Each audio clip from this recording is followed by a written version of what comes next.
Hello guys! Today we are making perfectly creamy and smooth baked cheesecake. So let's get started.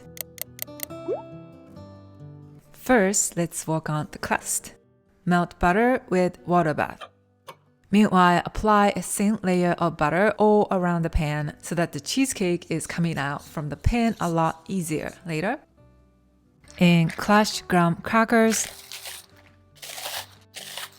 So instead of crushing all of it and make it powdery, leave some pieces in it because the texture feels a lot more present that way. And to the batter, add the graham crackers and granulated sugar and mix. You'll see chunks here and there, so rub it like that with a spatula to ensure that the batter is blended evenly. And now place the surface with something flat and solid. At the beginning, you'll feel that it does not come together, but keep pushing and it'll eventually get solid like this. It is possible to bake cheesecake without pre-baking the crust, but if you want to make it a little bit crispier, bake it in advance and let it cool completely. Today we are baking the cheesecake with water bath and we are covering the side with foil. Now do this very gently so that the foil is not gonna get teared or get any holes somewhere because it can lead to water leak and the soggy crust.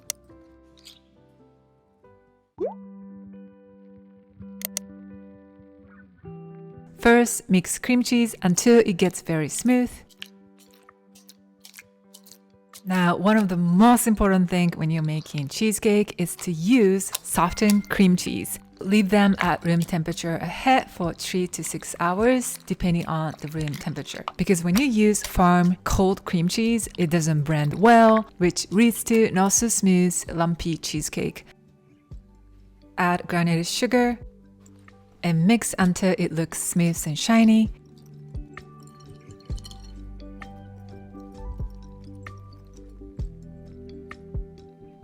And add sour cream and heavy cream. Mix gently at the beginning so that the heavy cream is not going to spill everywhere. Scrape off the side and clean to ensure that everything is evenly blended. And again, stop when it looks smooth. Add cornstarch. When you measure it with tablespoon, level the surface like this to get the best texture. And again, mix slowly first so that it doesn't scatter everywhere and gradually speed up. We are adding a good amount of liquids, including sour cream and heavy cream. So that is why we are adding cornstarch to create lighter texture.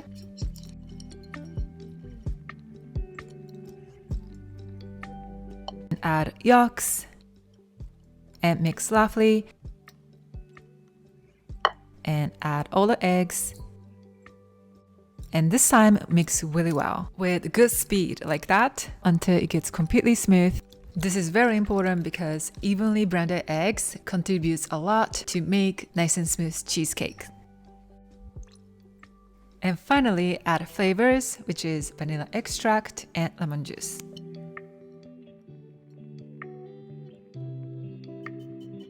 And at the very end, scrape off the side and the bottom with spatula to ensure that everything is incorporated evenly.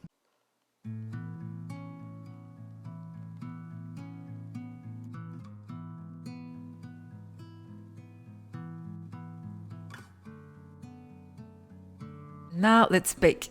Lay a towel or paper towel on a tray so that the heat is getting delivered more gently. And pour the hot water slowly from the side. The water doesn't have to be boiling. The steam should be coming out a lot from the pot and it's ready to use. By baking it with water baths, the heat gets delivered more evenly and slowly, and that creates more creamy and smooth cheesecake texture, and the surface gets more flat and it decreases the chance of the surface getting cracked. To see if it's done, tap the side gently and see how much it jiggles. It should jiggle like pudding or jelly or jello. You can see that it's kind of springy and it bounces well each time.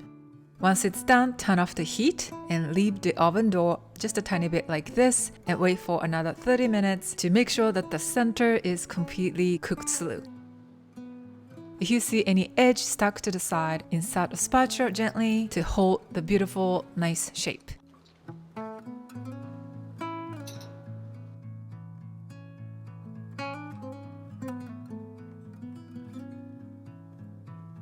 And chill it in the fridge really well before taking it out from the pan. Insert a cake spatula along the side to ensure that the cheesecake is detached completely.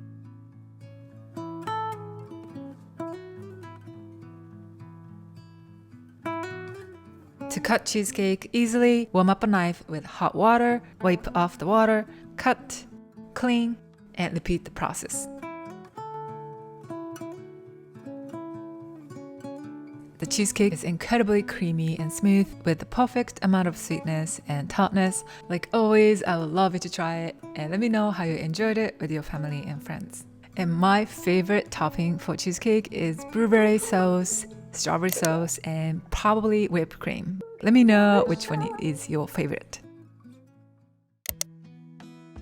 Bye! And here is Ray. She wanted to try decorating the cheesecake with strawberry topping.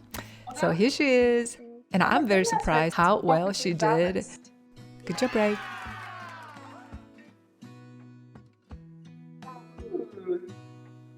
Look at the moment.